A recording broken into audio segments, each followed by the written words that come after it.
Şəhidimiz Həsənov Hikmət Fikrətoğlu. Hikmət 1986-cı il 15 iyunda Gəncə şəhərində anadan olub.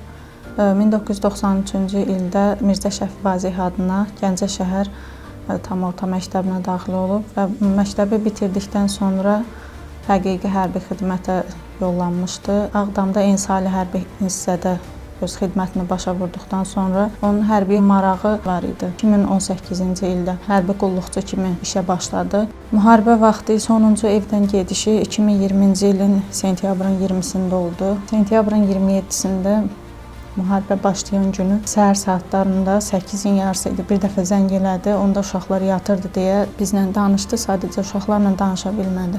Sonra bir dəfə də səhər 9:20-də zəng eləmişdi. Onda isə uşaqlarla bir neçə kəlmə, uşaqlar da körpə idi, danışa da bilmirdilər. Onların səsini eşitdirməyə çalışdım telefonda. Danışdı və haqqınızı halal eləyin dedi. Murov dağ istiqamətində döyüşlərə qatılıb və orada da müharibənin ilk günündə sentyabrın 27-si axşam saatlarında şəhid olub. Yaşad Fondu şəhidimiz Hikmət Həsənovun ailəsinə dəstək göstərib. Şəhidimizin hər iki övladı Rüqəyya və Ruzi fondun vəsaiti hesabına Gəncə şəhərində Xəzər Universiteti Dünya Məktəbində təhsil alır.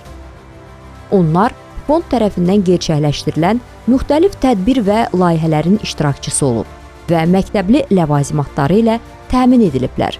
Həmçinin fondun təşkil etdiyi Bilimdən Zəfərə layihəsində iştirak ediblər.